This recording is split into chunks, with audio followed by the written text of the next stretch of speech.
दोस्तों हमारी हैंडराइटिंग ठीक उसी तरह होती है जिस तरह सब्जी के ऊपर डाला हुआ हरा धनिया। अगर कंटेंट अच्छा भी हो लेकिन हैंडराइटिंग खराब हो तो कॉपी चेक करने वाले का सारा मूड खराब हो जाता है। क्या कभी आपके साथ भी ऐसा हुआ है कि एग्जाम में बहुत अच्छा लिखने के बावजूद आपके नंबर कम आते हो? तो हो सकता है कि ऐसा आपकी गंदी हैंडराइटिंग की वजह से होता हो। एक रिसर्च में पता चला है कि जिन लोगों की हैंडराइटिंग अच्छी होती है उनका दिमाग काफी शांत और कूल होता है। इतना ही नहीं, वो लोग काफी इंटेलिजेंट भी होते हैं। तो दोस्तों, अगर आपकी हैंडराइटिंग अच्छी नहीं है तो आपको परेशान होने की जरूरत नहीं, क्योंकि आज का ये वीडियो सिर्फ आपके लिए ही है। आज के इस वीडियो में हम जानने वाले हैं कि हैंडराइटिंग कैसे सही करें और कम से कम समय में इसे और ज्यादा कैसे इम्प्रूव करें। तो दोस्तों, आज फिर जबरदस्त वैल्यू ऐड करेंगे आपकी लाइफ में। So let's begin. दोस्तों, हैंडराइटिंग ठीक करने के बहुत सारे तरीके हो सकते हैं, लेकिन आज के इस वीडियो में हम कुछ ऐसे वैल्यूएबल और जेन्युइन तरीकों पर बात करेंगे जो बहुत ही प्रैक्टिकल हैं और इन्हें फॉलो करके आप आसानी से अपनी हैंडराइटिंग इंप्रूव कर सकते हैं। हैंडराइटिंग से रिलेटेड हमने बहुत सारे एग्जामिनर और कॉपी चेक करने वाले टीचर्स से बात की और कॉपी चेक करने वाले कई टीचर्स से बात करने के बाद ये पता चला है कि जब भी वो लोग बच्चों की कॉपीज चेक करते हैं तो पहले पेज का इंप्रेशन सबसे खास होता है। कई टीचर्स ने तो यहाँ तक बोल दिया कि जब वो लोग बच्चों की कॉपी चेक करते हैं और कॉपी में बहुत गंदी हैंडराइटिंग होती है तो उन लोगों के दिमाग में पहला ख्याल यही आता है कि जरूर स्टूडेंट को कुछ आता जाता नहीं है। वहीं अगर हैंडराइटिंग बहुत अच्छी होती है तो टीचर के दिमाग में पॉजिटिव इंप्रेशन पड़ता है और इसका सीधा बेनिफिट बच्चों को मिलता है, क्योंकि टीचर पॉजिटिव तरीके से कॉपी चेक करता है और छोटी मोटी गलतियों को इग्नोर कर देता है। इसीलिए बच्चों के मार्क्स काफी अच्छे आ जाते हैं। तो दोस्तों, अगर आपकी हैंडराइटिंग काफी अच्छी है तो आप बहुत लकी हैं, लेकिन अगर आपकी हैंडराइटिंग अच्छी नहीं है तो टेंशन लेने का नहीं, आखिर हम किस दिन काम आएंगे। तो आइए अब हम जानते हैं कि हैंडराइटिंग कैसे सुधारें। Tip number 8। सबसे पहले हमें लिखते टाइम अपने बैठने के तरीके को सुधारना है, क्योंकि अगर हम सही पोजीशन में बैठकर नहीं लिखते हैं तो इससे हमारे लिखने पर इफेक्ट पड़ता है और हमारी हैंडराइटिंग अच्छी नहीं बन पाती है। अगर हमारी बैठने की पोजीशन सही है तो हम अच्छी हैंडराइटिंग बना सकते हैं। इसीलिए जब भी आप कुछ लिखें तो पूरा कंफर्टेबल होकर ही लिखें। हम लोग अक्सर देखते हैं कि कई लोग कॉपी को टेढ़ा करके लिखते हैं, ऐसे में उनकी हैंडराइटिंग भी टेढ़ी हो जाती है। और कई लोग तो ऐसे भी होते हैं जो टेबल के ऊपर सिर रख कर लिखते हैं। अब आप खुद बताइए, अगर कोई बंदा टेबल के ऊपर सिर रखकर और गर्दन को झुकाकर लिखेगा तो उसकी हैंडराइटिंग भला कहाँ तक अच्छी आएगी। इसलिए आपको ऐसी गलती बिल्कुल भी नहीं करनी है और लिखते समय एक सही पोजीशन में बैठना है। हमारी पोजीशन कुछ इस तरह होनी चाहिए जिससे लिखते समय हम बिल्कुल कंफर्टेबल महसूस करें। Tip number 7। हमारी हैंडराइटिंग कैसी होगी ये काफी हद तक इस बात पर डिपेंड करता है कि हम लिखते समय पेन को किस तरीके से पकड़ते हैं। जब हम पेन को कस के पकड़कर लिखते हैं तो इसके दो घाटे होते हैं। एक तो हमारा हाथ जल्दी दर्द करने लगता है और दूसरा, जब हम पेन को टाइट पकड़कर लिखते हैं तो हमारी लिखावट अगले पेज पर दिखने लगती है और फिर रायता फैल जाता है। इसलिए आप जब भी लिखो तो अपने पेन को बहुत ही कंफर्टेबल तरीके से पकड़ो ताकि इस पेज की राइटिंग अगले पेज पर ना दिखाई दे। Tip number 6।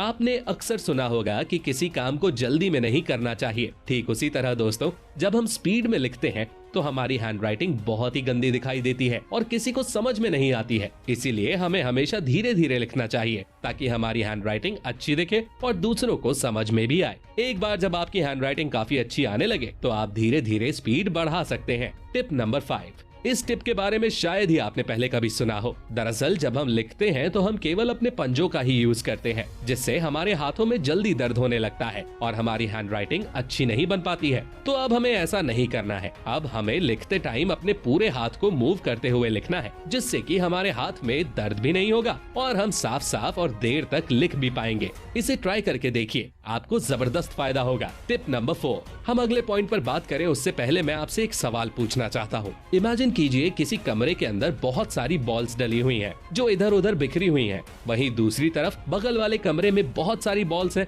जो बिल्कुल लाइन से रखी हुई हैं। अब आप खुद सोचिए, दोनों में से कौन सा कमरा देखने में अच्छा लगेगा? ऑफ कोर्स, जिस कमरे में बॉल्स को अच्छी तरह से सेट किया गया है वो कमरा देखने में ज्यादा अच्छा लगेगा। इसी तरह हमारी राइटिंग में भी होता है। अगर हम लिखते समय वर्ड्स के बीच एक जैसे गैप नहीं रखेंगे तो हमारी हैंडराइटिंग देखने में अच्छी नहीं लगेगी। लिखते टाइम हमें शब्दों के बीच में गैप देना है और कोशिश करनी है कि सभी शब्दों के बीच में समान गैप हो, जिससे हमारी हैंडराइटिंग साफ और अट्रैक्टिव दिखाई देगी। कई बार क्या होता है ना कि हम शब्दों के बीच बहुत कम गैप रखते हैं या फिर बहुत ज्यादा गैप रखते हैं, जिससे हैंडराइटिंग उतनी अट्रैक्टिव नहीं लगती। वहीं अगर हम सभी शब्दों के बीच एक निश्चित गैप रखेंगे तो हमारी हैंडराइटिंग काफी अट्रैक्टिव लगेगी। Tip number 3।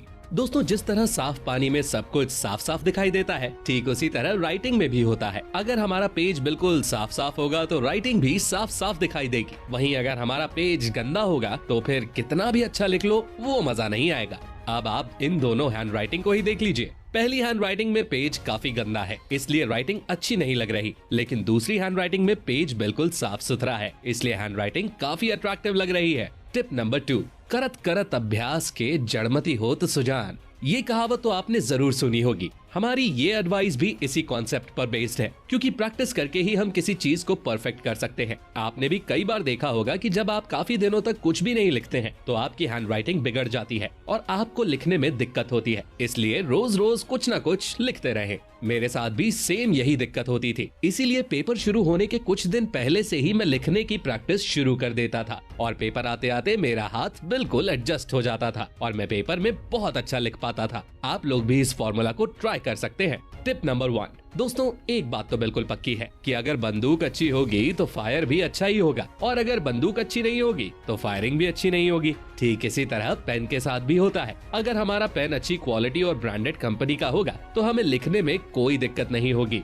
वहीं अगर हम कोई सस्ता या घटिया पेन यूज करेंगे तो फिर हैंड राइटिंग खराब होना तो बनता है। इसीलिए लिखते समय, खासकर पेपर में लिखते समय, हमेशा अच्छी क्वालिटी के पेन को यूज करना चाहिए। और कई बार ऐसा भी होता है कि अलग अलग लोगों की अलग अलग चॉइसेस होती हैं। जैसे कुछ लोगों को मोटे पेन से लिखना पसंद होता है, वहीं कुछ लोगों को पतले पेन से लिखना पसंद होता है। इसीलिए आप जिस तरह के पेन से लिखने में कंफर्टेबल हो, हमेशा उसी पेन का यूज करें। फिर देखिए क्या गजब की राइटिंग आती है। अभी तक हमने वीडियो में जो कुछ भी सीखा, अगर उसे अप्लाई करना हो तो हम पेन चूज करने से शुरुआत कर सकते हैं। सबसे पहले अपना मनपसंद पेन चूज कर लो और फिर लिखने के लिए एक साफ सुथरा पेज खरीद लो।